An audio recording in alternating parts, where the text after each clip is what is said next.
Omnia Pro gives you the confidence to eliminate dead water on thousands of lakes across the U.S.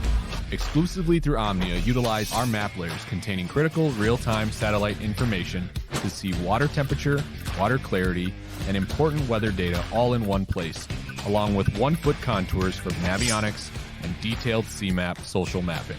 Matched with Omnia's industry-leading loyalty credit program on all your tackle and gear needs, this is the only app you need in your arsenal for success on the water. Good morning and welcome to another exciting edition of Guide Day, a BTL special as we roll on and highlight different guides from across the country with unique fishing experiences. And we've done, perhaps just because I really like smallmouth and I think it's a really cool experience, and I talk to a lot of guys that are down here, especially that belt from like Oklahoma across down to Florida, who have always wanted to get up and tangle with some giant smallmouth. And I'm like, dude, you got to get up and do it. Like, it's the deal. And we had JP on, and we'll have Travis Manson on here too in a little bit to talk a little bit about that kind of New York Northern, but one of the other hotbeds for smallmouth, without a doubt, and it has been highlighted in postseason and all-star events on the Bassmaster Elite Series in the past, is Minnesota. It's known as the land of 10,000 lakes, and in those 10,000 lakes, there's a couple that really stick out as hotbeds for giant smallmouth fishing. And then it also opens up a whole different part of the country to a lot of those anglers in the Midwest and the South, like that can make a 10 or 12 hour drive. It's a lot different than a 20 or 24 hour drive, and you still have a chance to catch a giant fish. So that's what we're going to focus on today. And we are going to bring in a familiar face to BTL, and that is none other than Trevor Lo. Trevor, thanks for jumping on Guide Day today. Yeah, absolutely. Thanks for having me. Super excited to be here. So we've had you on a bunch in the past with Omnia, which in the past, that was your full-time job for how many years? About 1.5 years, almost 2 years. Almost 2 years. Did a great job bringing Omnia and increasing the awareness on that, working with their pro team, their staff to get the word out on Omnia. But I don't think we ever dove into it during the episodes on BTL. But guiding is kind of one of the ways why you ended up with Omnia. You continued to guide while you were with Omnia, and now just recently you've got what? You have one kid with a kid on the way?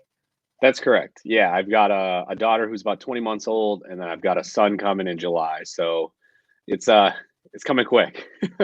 But I talked to you at the Bassmaster Classic, and you said, hey, man, want to spend more time with the family, and I want to reignite that passion that I've had for guiding that I did full-time before Omnia, that I did part-time when I was with Omnia, and now you have ventured off into the world again of full-time guiding.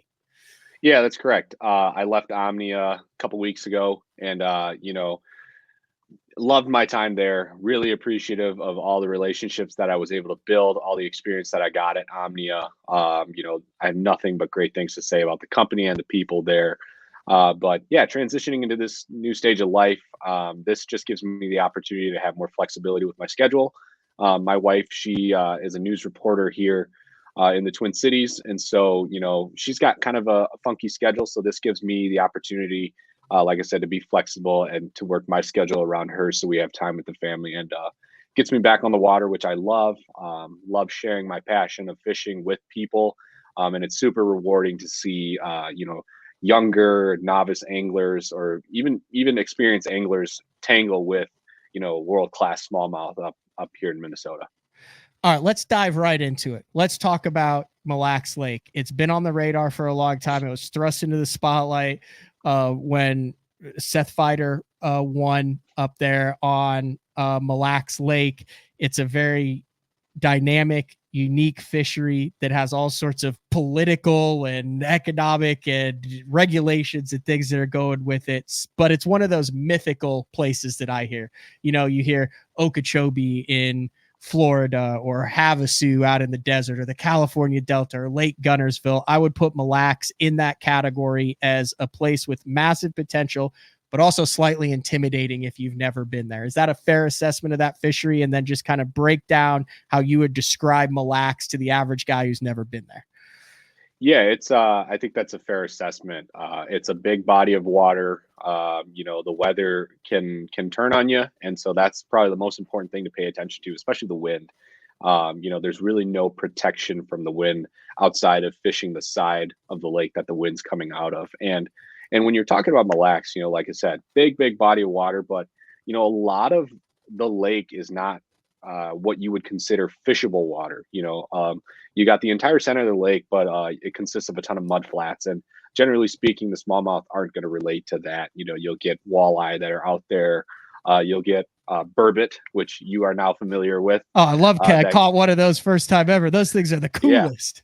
Yeah. So you'll get those out in the mud. But the smallmouth are going to relate more to your reefs, your shorelines with all the rocky flats and rocky rock piles and reefs and stuff like that. Yep. It's 133 acres. You mentioned a lot of it is at Fishable. The first time I ever laid eyes on Mille Lacs and looked at it, I was like, this thing's just a massive circle. Correct. Yeah, it's like you said, it's about 20 miles across, 20 and change, depending on which direction you're looking at. But yeah, it's on a clear bluebird sky day, super calm on the water, you can see across the lake. But other days, it's like looking out in the ocean. You can't see the other side. It was ranked as the #1 lake in both 17 and 18, I believe, by Bassmaster. It got a lot of pressure and continues to get a lot of pressure. Talk a little bit about the guiding season out there in Minnesota. I believe you guys have some interesting, in Oklahoma, I can go fish for whatever the heck I want to, 365, I think, unless it's like a paddle fish or a stocked rainbow trout. But a little bit more stringent up in Minnesota when it comes to targeting and catching the smallmouth bass.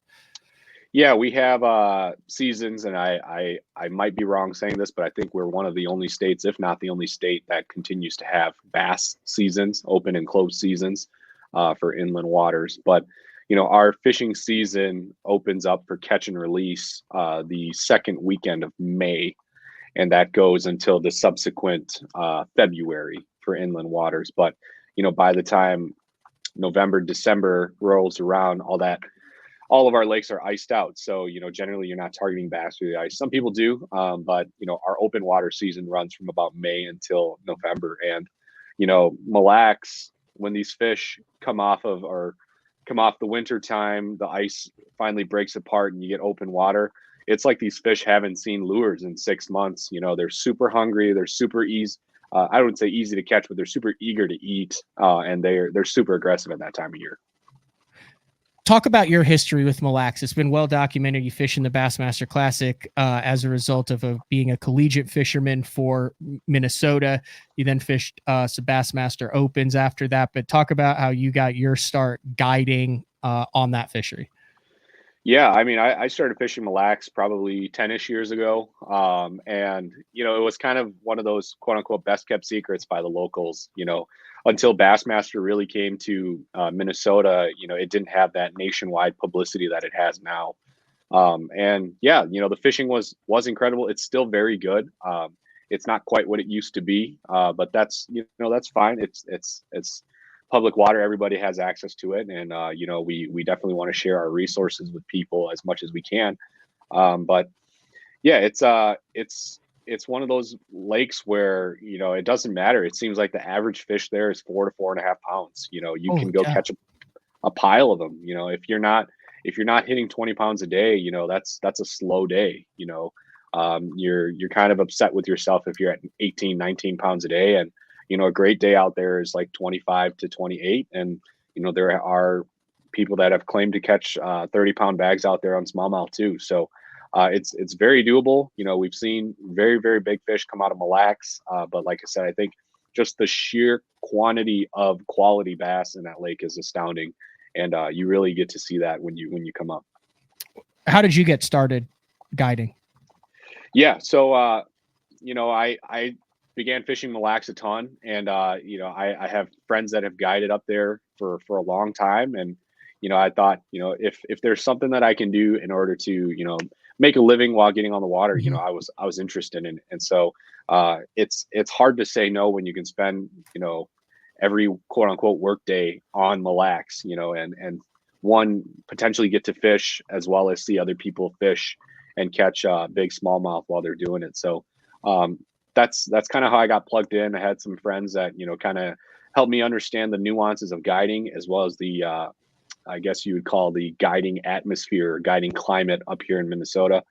Just so I didn't just show up and step on anybody's toes and try to act like I was the guy or I was the man up here. There's many people who've been doing it longer than I've been alive up here, and so you want to have that respect, but also wanted to participate in that and get involved in it as much as I could as well. That's a great point that you bring up, because regardless of where you go, you talk about a historic fishery, you're going to have a lot of guys that guide on it. We're going to have Josh Douglas on later this year, who also guides on Mille Lacs, a little bit of a different system. I think that he uses a little bit more limited, but when you're getting into it, is that one of the kind of under talked about things in the guiding community, as far as working your way into a lake where you've got a bunch of guys who are like, oh, here comes another guy, and then becoming established and working with them, and you guys having a working relationship when you have a lot of multiple guides who their livelihood depends on guiding on that body of water? Yeah, absolutely.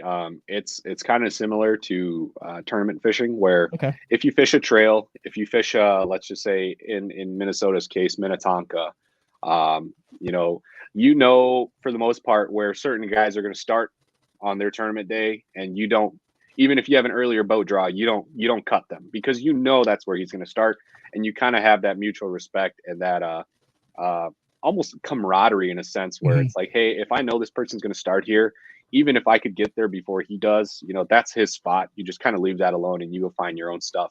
And Mille Lacs is big enough that you can do that. There's plenty of fish out there that you can go find your own fish anywhere across the lake. And yeah, it's just having that mutual respect, because you don't want to come out there and just start cutting everybody off, especially if they're also guiding and on a trip or something like that. That's just not the right thing to do.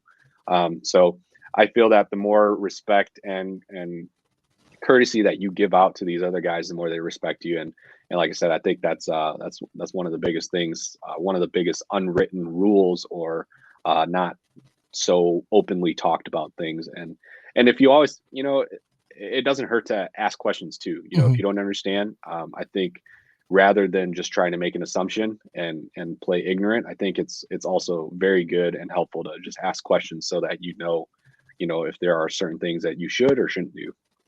Let's talk seasons, because there's some really cool bites that go down on Mille Lacs. I've actually partaken in the topwater bite on Mille Lacs, which I would rank as probably one of my top 10 most exciting fishing moments, just as a whole, fun fishing with these bass that would barely slurp down a topwater to where it looked like a 10-incher.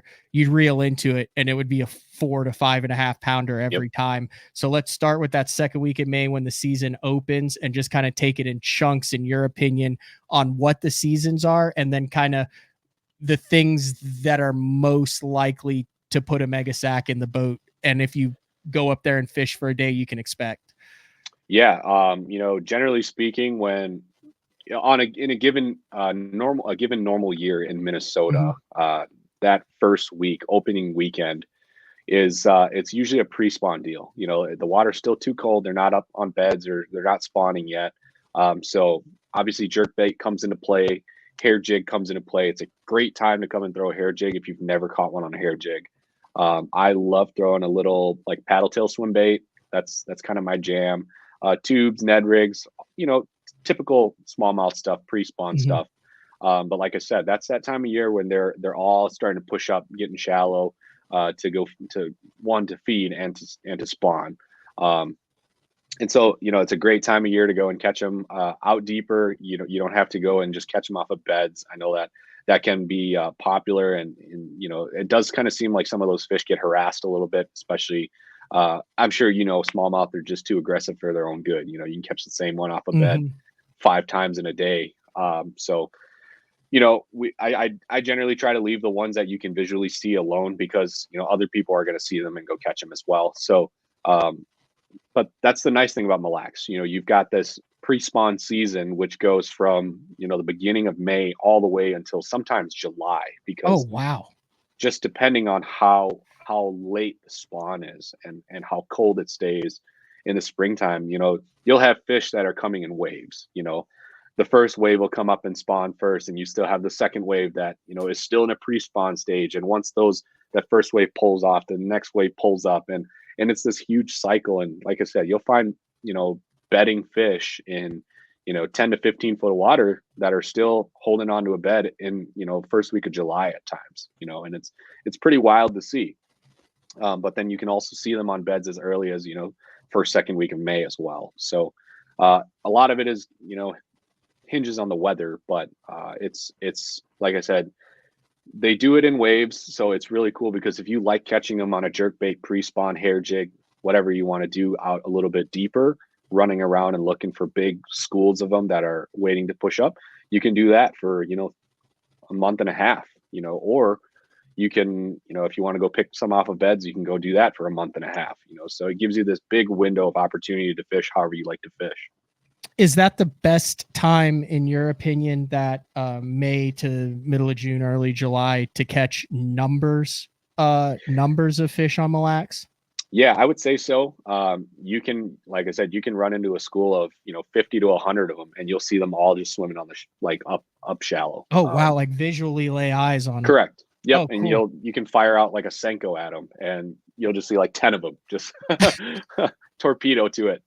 It's super cool. I think, yeah, numbers wise, it's a ton of fun. And obviously you have that opportunity to run into a big one as well. Okay. Then, so after that or during that is when the topwater bite pops off as well.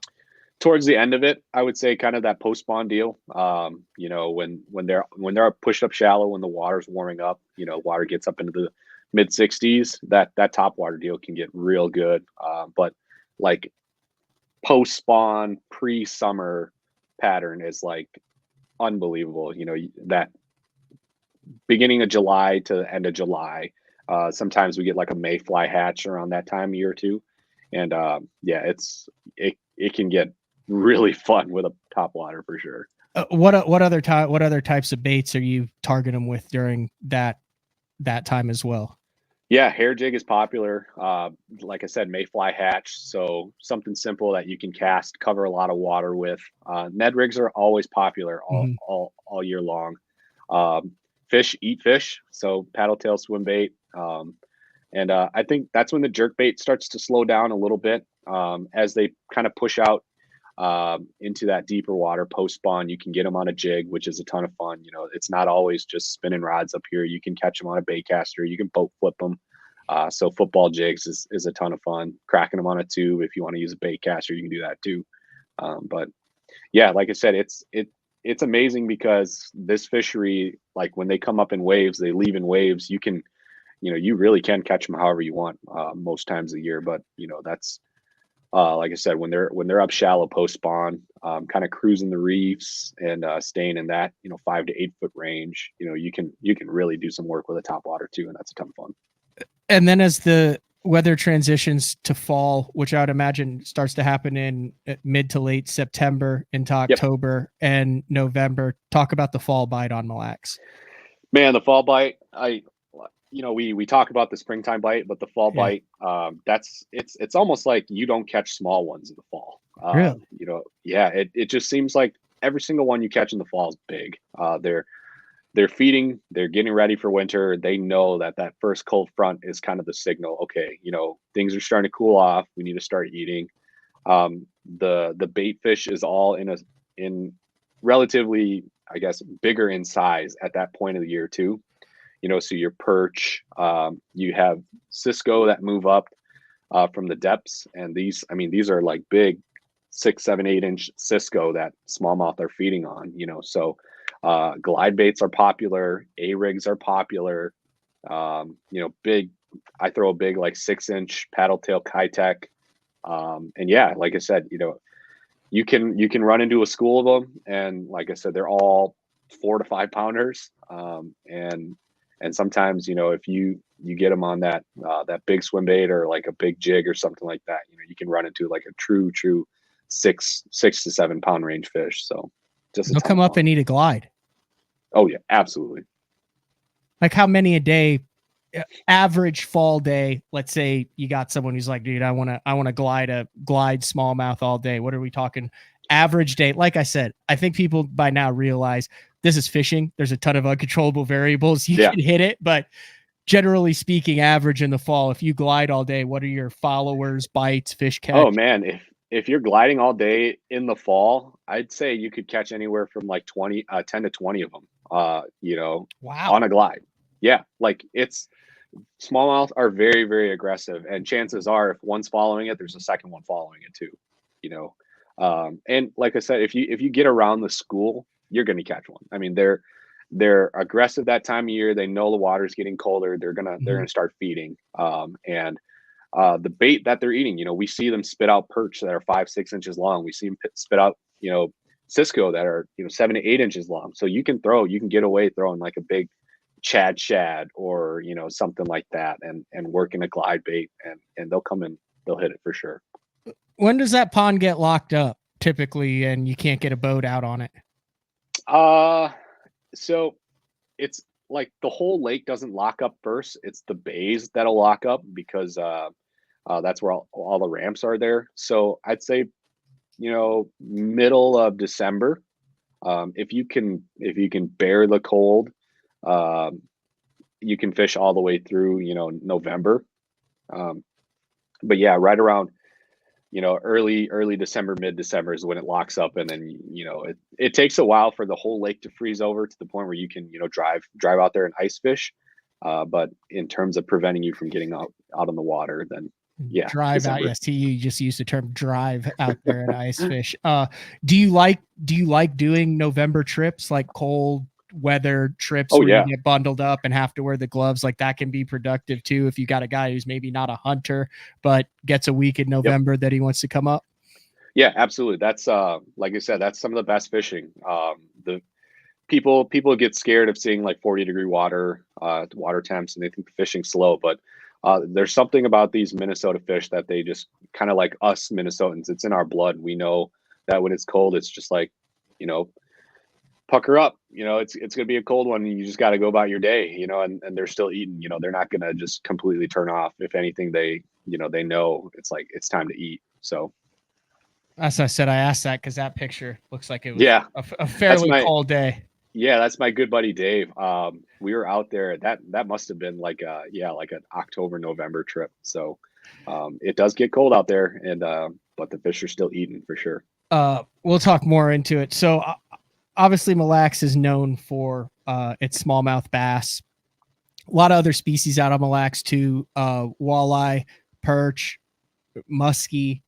Yep, largemouth.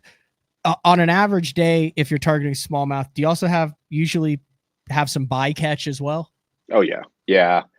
I would say, if you're targeting smallmouth specifically, you're probably going to run, anywhere from 3 to 4 smallmouth to 1 walleye at least. You're going to run into walleye. They're around the same areas. They're around the bait. They're out there chasing perch. And especially if you get around some of that grass, you can definitely get into some walleye. But instantly when you're fishing, you set the hook, you get that initial head shake, and then it's just like pulling in a stick. That's a walleye. You lose all the head shakes when it's a walleye, but if it continues to head shake, then you've got a smallmouth for sure.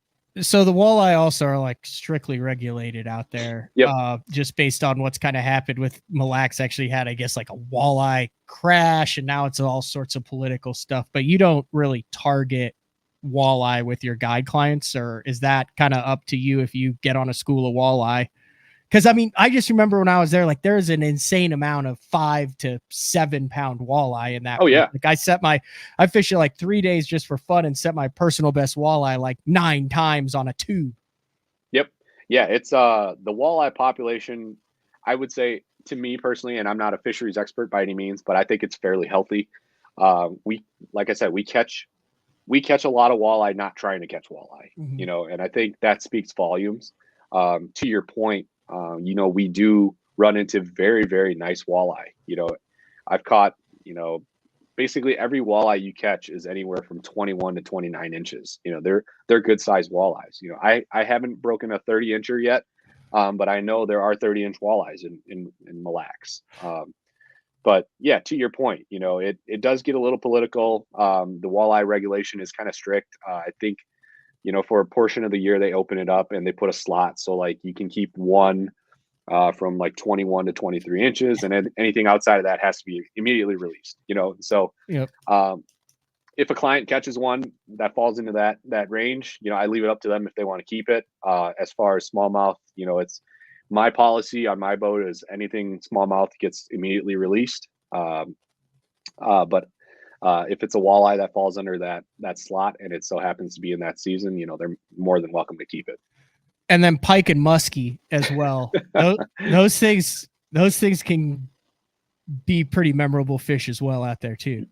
Yeah, you don't catch too many pike out on the main lake, but when you do, they're big. If you get into the back of the bays, the backs of the bays, you'll run into more pike. There's a little more vegetation back there. But if it's one that's roaming the big, rocky reefs, it's got to be big enough to hang with the muskies. So it's going to be a big one. How often do you hook a muskie? Me personally, I've never hooked a muskie. Really? I've never caught a pike on the main lake myself. A muskie or a pike? Yeah. Yep. Muskie and pike. Like I've never Really? hooked Okay. one. I've only ever like maybe once or twice seen one tail my smallmouth. I had one tail a walleye one time, and then I had one or two tail a smallmouth. But early springtime, middle May, early June, everything starts pushing up shallow. So you'll see muskies cruising around. You'll see them paired up, and kind of swimming together. And I have foul hooked one with a jerkbait in the back, but I didn't land it. Okay, so it's not like a Yep. 2 or 3. So is Mille Lacs still a really underrated largemouth fishery, especially when they get up in the reeds and shallow? Oh yeah. Yeah, everybody is caught up in the allure of catching smallmouth, and they leave the largemouth alone. So, if you know the bays to get into, you can go skip docks and catch 20 pounds of largemouth skipping docks on a jig or something like that. It's a ton of fun. All right, weather-wise, talk about the ability to get out on the lake. You're basing a vacation, some days around this, a lot of big water smallmouth. You get blown off the water. Is that a possibility on Mille Lacs too, or is there usually areas of the lake that you can get out on even if it's blowing? Yeah, I would say for the most part, you can get out unless it's like 25, 30 mile an hour winds consistently, constantly, I guess. For the most part, you're going to fish the side that the wind's blowing out of. If you've got less than 10 mile an hour winds on the lake, then you could probably fish all over the lake. Just depends on how bumpy you want to be all day. But yeah, if it's blowing 15, 20, 25, we're just going to fish the side that the wind's coming out of, and you're just kind of forced to play that side. That's just the way it is. And that lake is developed enough around it to where it's not like a remote lake. Like there's amenities, gas stations, restaurants. You can basically follow the lake around to where if you need to put in a different launch ramp that has less wind, you can do it. So it's very traveler friendly, so to speak. Correct. If you're traveling with a family, if you want to get dropped off to go guiding for the day and the rest of the family goes and does something else, it's not like you're out in the middle of nowhere. Yeah, I mean, it is somewhat kind of in the middle of nowhere, but to your point, depending on what side of the lake you're on, I know the West End has like Grand Casino. People want to go hang out there and do that sort of stuff. But it's only about an hour and 15 minutes from the cities. So, if somebody wants to stay up there and let's just say dad and son go fishing and mom and daughter want to run down to the cities, they can do that and go spend the day down in the cities.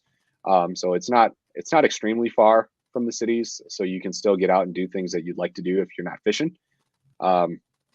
But yeah, to your point, plenty of ramps that you can launch from any side of the lake, depending on which way the wind's blowing. All right, let's get down in the nitty gritty. What do you guide out of? What do you offer as far as equipment? What do you bring if you want to roll up and hit Mille Lacs a couple days?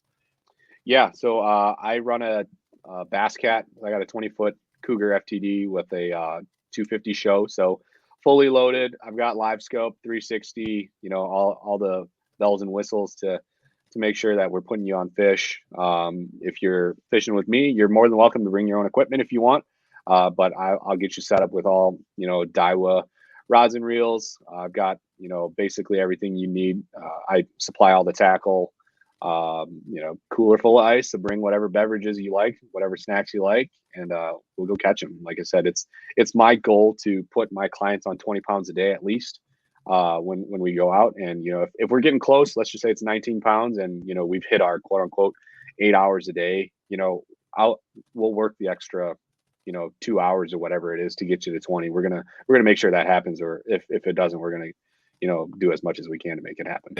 Skill wise, better to be a diehard bass fisherman. If you want to bring son or daughter with you, your wife, a friend who doesn't fish very much, talk about how that works as far as success relating to fishing experience and talent.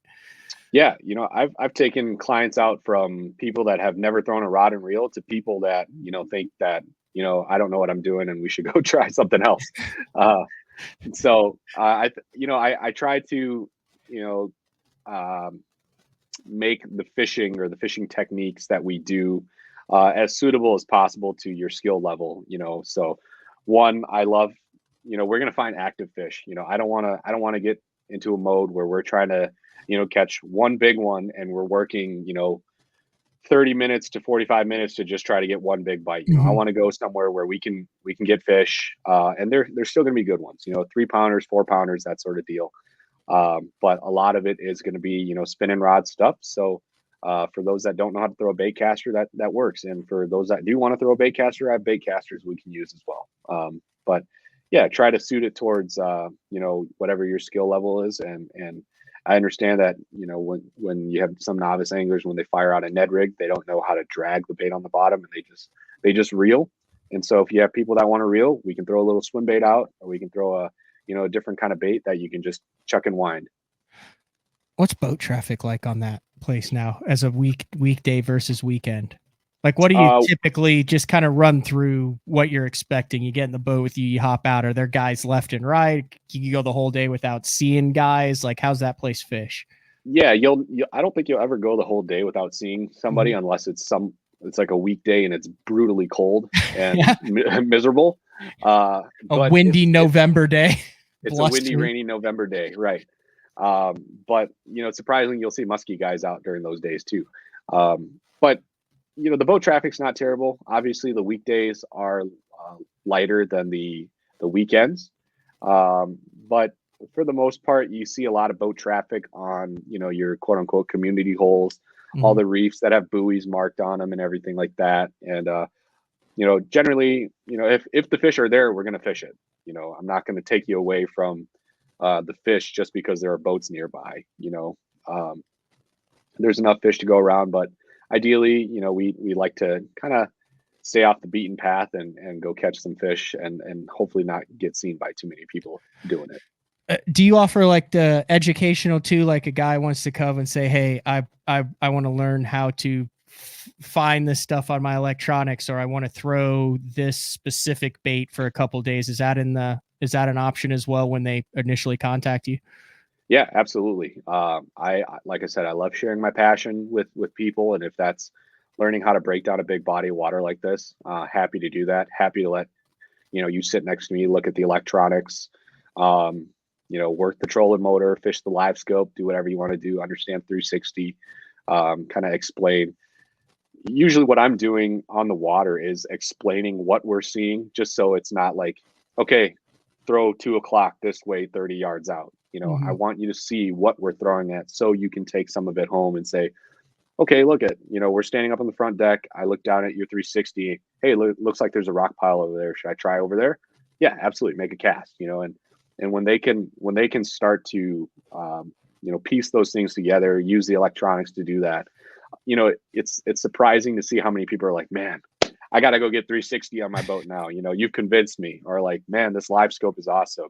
So like I said, it's super rewarding for me to be able to help teach some of those anglers that don't understand that stuff, how to use that equipment to be successful in the water. When it comes to the amount of time that they're fishing with you, talk about 1 day, half day, multiple day. What's your kind of ideal scenario to experience it? And then are the options if you're in the Twin Cities for business and have a day to kill? Yeah, I would say, I would definitely try to book a full day. Mhm. That just makes the most sense because one, if you're going to make the trip, especially if you're coming from out of state, it only makes sense to spend the whole day out there. You can get to see more spots on the lake. We got more time to fish and hopefully more time to catch fish. We're catching more fish with more time on the water.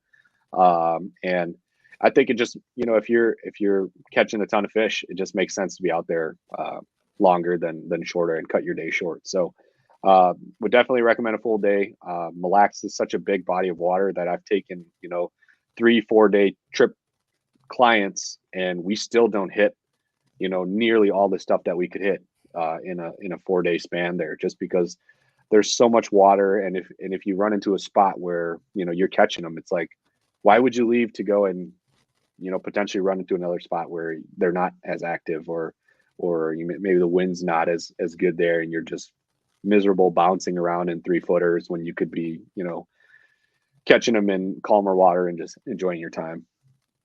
Website, a lot of details. Up to date is Trevor Lo, TrevorLo fishing.com. No spaces in between. It kind of a cool there. It talks about fishing in the classic, your path there, information on Mille Lacs.